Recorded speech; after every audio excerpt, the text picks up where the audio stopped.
बहुत समय पहले की बात है। एक गांव में एक काले बंदर का खौफ था। वह बंदर रात होते ही गांव में आता और जो भी व्यक्ति अपने घर की छत पर सो रहा होता वह उसे जख्मी करके वहां से भाग जाता था। फिर एक दिन चमन जंगल से गुजर रहा होता है। तभी काला बंदर उस पर हमला कर देता है। अरे बाप रे, ये काला बंदर कहाँ से आ गया? अरे मर गए रे, अरे भागो रे भागो। फिर वह जोर जोर से भागने लगता है और भागता भागता अपने घर के अंदर घुस जाता है। अजी क्या हुआ? तुम इतने घबराए हुए क्यों हो? क्या हुआ? तुम भाग क्यों रहे थे? अरे क्या बताऊं, आज तो मैं बाल बाल बच गया। आज मेरा सामना उस काले बंदर से हो गया था। मैं किसी तरह अपनी जान बचा के आया हूं। तुम जल्दी जाओ और दरवाजा बंद कर दो, कहीं मेरा पीछा करते करते वो काला बंदर यहाँ ना आ जाए। फिर उसकी पत्नी जाती है और सारे दरवाजे खिड़कियां बंद कर देती है। फिर वह काला बंदर चमन का पीछा करते करते गांव में पहुंच जाता है और अपने शिकार की तलाश करने लगता है। गांव वाले उसे छुप छुप कर देखते रहते हैं। अरे बिमला देखो, ये वही काला बंदर है जिसका खौफ पूरे गांव में है। अजी इसके पंजे तो देखो कितने बड़े हैं। मुझे नहीं लगता इसके हमले से कोई भी बच पाएगा। तुम जल्दी जाओ और घर के अंदर अंधेरा कर दो, कहीं इसकी नजर हम पर पड़ गई तो ये हमें जिंदा नहीं छोड़ेगा। फिर उसकी पत्नी जल्दी से जाती है और पूरे घर के सारे दीपक बुझा देती है और वह उसे छुप छुप कर देखने लगते हैं। वह काला बंदर इधर उधर अपने शिकार की तलाश करता रहता है और तलाश करते करते वह एक घर की छत पर चढ़ जाता है। वहां राजेश और उसकी पत्नी सो रहे होते हैं। तभी वह चिंघाड़ने लगता है। तभी राजेश की नींद खुलती है। अरे मर गए रे, ये क्या चीज है? हे भगवान हमें बचाओ। अरे भगवान जल्दी उठो, देखो तुम्हारे मायके से कोई मिलने आया है। तभी उसकी पत्नी की नींद खुलती है। वह उस काले बंदर को अपने सामने देखकर हक्की बक्की रह जाती है। अजी ये क्या चीज है? अरे मर गए रे, हे भगवान हमें बचाओ। तभी वह काला बंदर जोर जोर से चिंघाड़ने लगता है।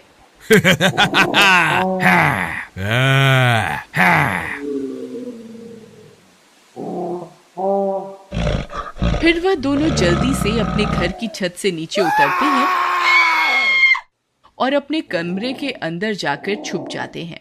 आज तो बाल बाल बच गए। मैंने तुमसे कहा था ना, इस गांव में काले बंदर का खौफ है, हमें छत पर नहीं सोना चाहिए। आप सही कह रहे थे, मुझे आपकी बात मान लेनी चाहिए थी। फिर अगले दिन सुबह होने पर चमन भाई, कल तो मैं और मेरे बीवी बाल बाल बच गए। उस काले बंदर ने रात को हमारे ऊपर हमला कर दिया था। हम दोनों किसी तरह अपनी जान बचाकर वहां से भाग निकले। यार राजेश, काले बंदर के हमले तो अब बढ़ते ही जा रहे हैं। लोगों में इसका खौफ बहुत बहुत बढ़ गया है। तुम्हें पता चला, हरिया और मोहन तो अपना मकान बहुत ही कम कीमत पर बेचकर शहर चले गए हैं। भाई मैं भी अब इस गांव में नहीं रहना चाहता, लेकिन क्या करूं, इस काले बंदर के खौफ के कारण जमीन की कीमतें आधी से भी कम हो गई हैं।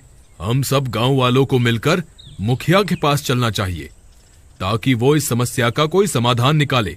तुम सही कहते हो भाई, चलो हम अपने साथ कुछ गांव वालों को भी ले चलते हैं। मुखिया जी, आपको तो पता ही है, पूरे गांव में काले बंदर का खौफ बना हुआ है और गांव के लोग अपनी जमीनों को आधे से भी कम दामों में बेचकर ये गांव छोड़कर जा रहे हैं। अगर ऐसा ही चलता रहा तो थोड़े ही दिनों में ये गांव खाली हो जाएगा। आप जल्दी ही इस समस्या का समाधान निकालें। तुम सही कहते हो भाई, हमें इस काले बंदर का सामना करना ही पड़ेगा। मुखिया जी, मेरे पास एक तरकीब है। क्यों ना हम में से कोई व्यक्ति काले बंदर का भेष बदल ले और उसका सामना करे। हो सकता है वो अपने सामने अपने से ज्यादा बड़े काले बंदर को देखकर डर जाए, लेकिन बल्लू भाई, वो बंदर लंबाई में हमसे 2 गुना बड़ा है। अगर हम उसका भेष बदल भी लें तो उससे छोटे ही दिखाई देंगे। तुम उसकी चिंता मत करो, मेरे पास एक तरकीब है। अगर हम 2 लोगों को एक के ऊपर एक खड़ा कर दें तो हम उस काले बंदर से भी ऊंचे हो सकते हैं। अब हमें ये सोचना है कि वह दो लोग कौन होंगे जो उस काले बंदर का सामना करेंगे। सब गांव वाले एक दूसरे की तरफ देखने लगते हैं, लेकिन काले बंदर का सामना करने के लिए कोई भी राजी नहीं होता। चमन और राजेश, तुम दोनों ने उसका सामना पहले भी किया हुआ है।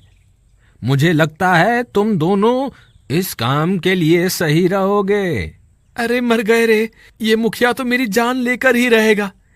मुखिया जी, बल्लू की तरकीब तो सही है, लेकिन वो काला बंदर हमसे नहीं डरा और उसने हम पर हमला कर दिया तो क्या होगा? तुम घबराओ मत। जब तुम उस काले बंदर का सामना करोगे तब सब गांव वाले वहीं आसपास छुपे रहेंगे। अगर उस काले बंदर ने तुम पर हमला कर दिया तो सब गांव वाले मिलकर तुम दोनों की जान बचा लेंगे। ऐसा है तो ठीक है मुखिया जी, हम तैयार हैं उस काले बंदर का सामना करने। फिर रात होने पर बल्लू, चमन और राजेश को एक के ऊपर एक खड़ा करवाकर उनके ऊपर काले बंदर की खाल चढ़ा देता है। अरे वाह चमन और राजेश, तुम दोनों तो उस काले बंदर से भी बड़े लग रहे हो। मुझे पूरा विश्वास है कि हमारी तरकीब जरूर काम करेगी। भाई बिल्लू, अगर वो काला बंदर हमसे नहीं डरा तो क्या होगा?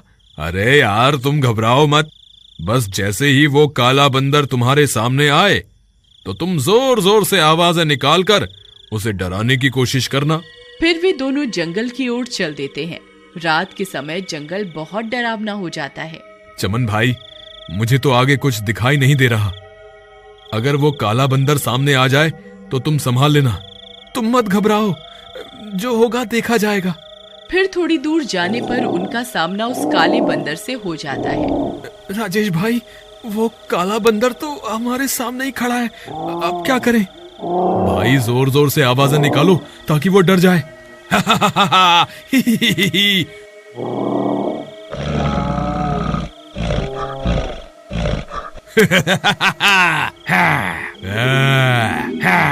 ए बंदर, मैं तुमसे भी ज्यादा ताकतवर हूँ, मैं तुझे नहीं छोड़ूंगा।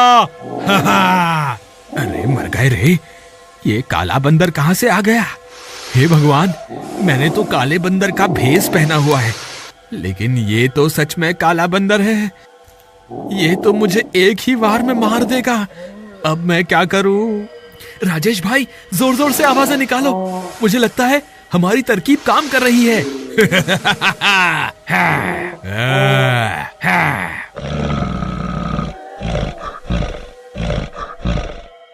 अरे मर गए रे, ये तो सीधा यहीं आ रहा है। अरे भागो रे, अपनी जान बचाकर भागो। अरे भागो रे, हाय आज तो मैं मरी गया। ये काले बंदर का भेष बदलना तो मुझे महंगा पड़ गया। फिर वह काला बंदर भागते भागते एक पत्थर से टकराता है और गिर जाता है। जैसे ही वह गिरता है, उसका मुखौटा उसके सिर से निकलकर गिर जाता है। अरे मर गया रे, हाय रे, मर गया। तभी चमन और राजेश भी वहाँ पहुँच जाते हैं।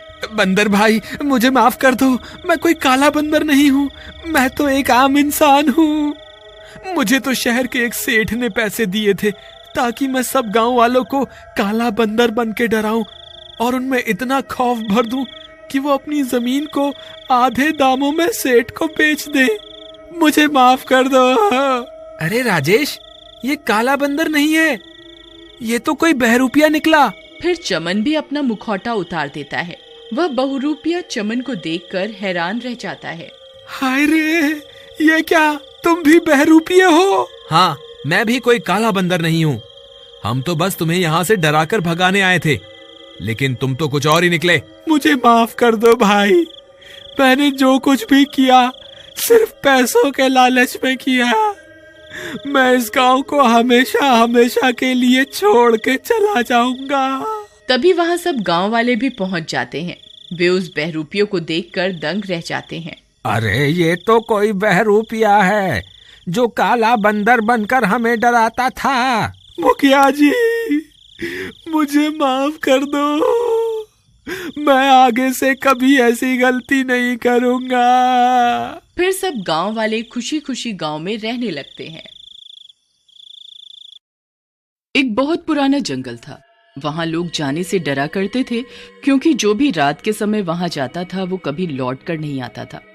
शाम होने को आई है, ऐसा क्यों नहीं करते हैं कि हम जंगल के रास्ते चलें? ये रास्ता छोटा लगता है तो हम जल्दी अपने लक्ष्य तक पहुंच जाएंगे। नहीं भाई, मैंने सुना है इस जंगल में रात के समय कोई जाता है तो वापस नहीं आता है। ये खतरनाक हो सकता है। भला हमें लंबा रास्ता ही क्यों न लेना पड़े, हम उसी रास्ते से ही चलते हैं। अरे भाई, ऐसा कुछ नहीं है, लोगों ने खाली अफवाह फैला रखी है। इस जंगल में कुछ नहीं है और हम जल्दी ही निकल जाएंगे। इधर से गए तो रात होने से पहले पहले अपने अपने घर होंगे। जैसे ही वो दोनों जंगल में पहुंचते हैं, उनके सामने एक भूतिया सांप आ जाता है। आज तो मुझे दो शिकार एक साथ मिल गए। बताओ पहले किसे खाऊं? अरे अरे, हमें जाने दो, मैं तो इसके कहने पर आया था। इसे खा लो तुम, पर मुझे जाने दो। ये तो यहाँ आने से पहले सोचना चाहिए था। और भूतिया सांप उन दोनों को एक साथ अपनी लंबी पूंछ में बांधकर खाने लगता है। वहां से सिर्फ उनके चीखने चिल्लाने की आवाजें ही बाहर आती हैं और वो कभी किसी को नहीं मिलते। फिर कुछ दिनों के बाद उस जंगल में सोहन नाम का एक युवक किसान जाता है। चलो जल्दी जाकर लकड़ी काट लेता हूँ, वरना अगर देर हो गई तो आज खाने को कुछ नहीं रहेगा।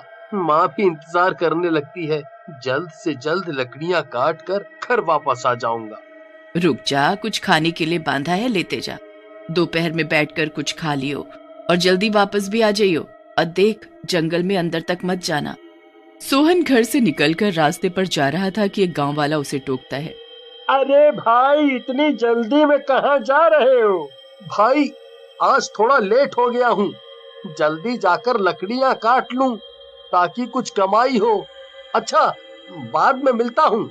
वो जल्दी जल्दी जंगल में जाता है और लकड़ियाँ काटने लगता है।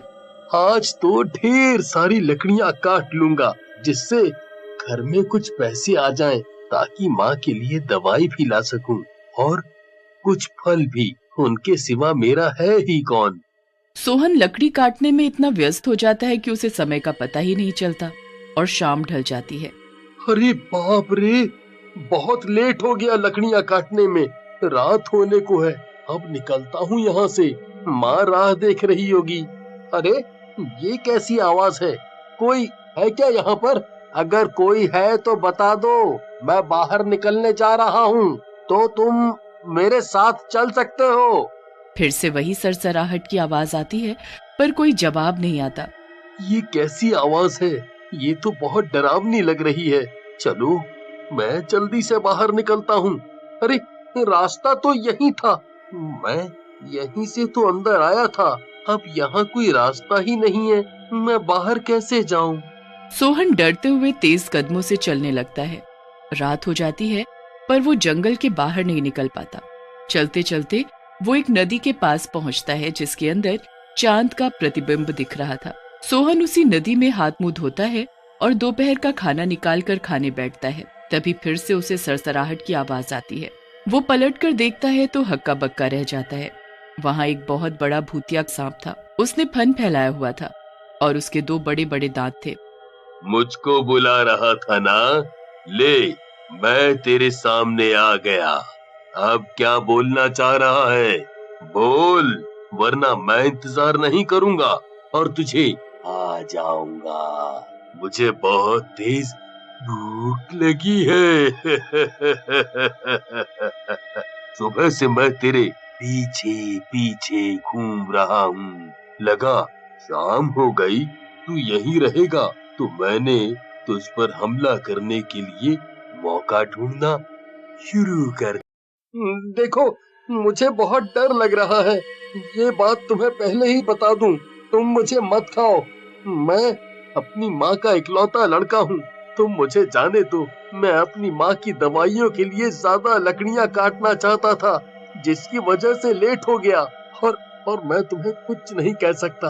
बस मैं अपनी माँ के पास जाना चाहता हूँ। अगर तुम्हें मेरी बात पर यकीन नहीं है तो तुम मुझे कल खा लेना, पर आज मुझे लकड़ियाँ लेकर मेरी माँ के पास जाने दो ताकि मैं उसके लिए दवाइयाँ दे सकूं।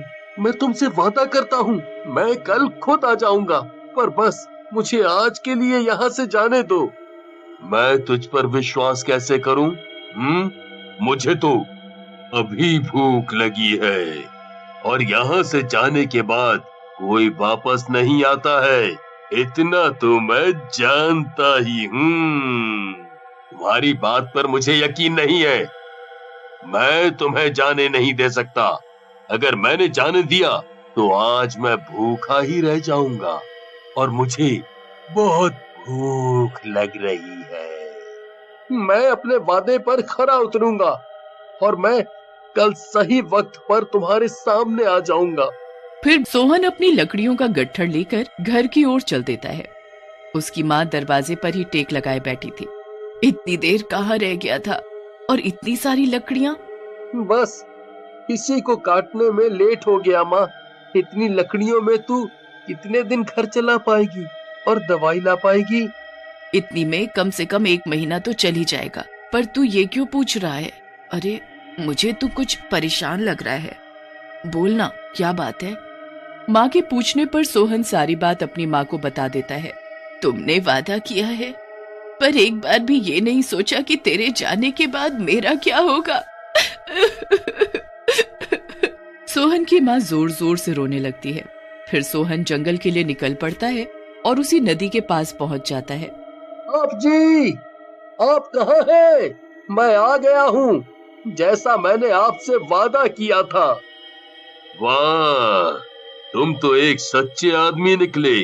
तुम मेरा भोजन बनने के लिए आ गए।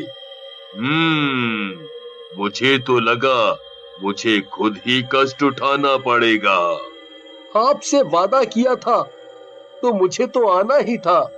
आजकल कौन वादा रखता है अपना याद? तुम्हारी इस बात से मैं बहुत प्रसन्न हुआ। तुम मुझे बताओ कि तुम्हारी आखिरी इच्छा क्या है? अपने जीवन के अलावा तुम मुझसे कुछ भी मांग सकते हो।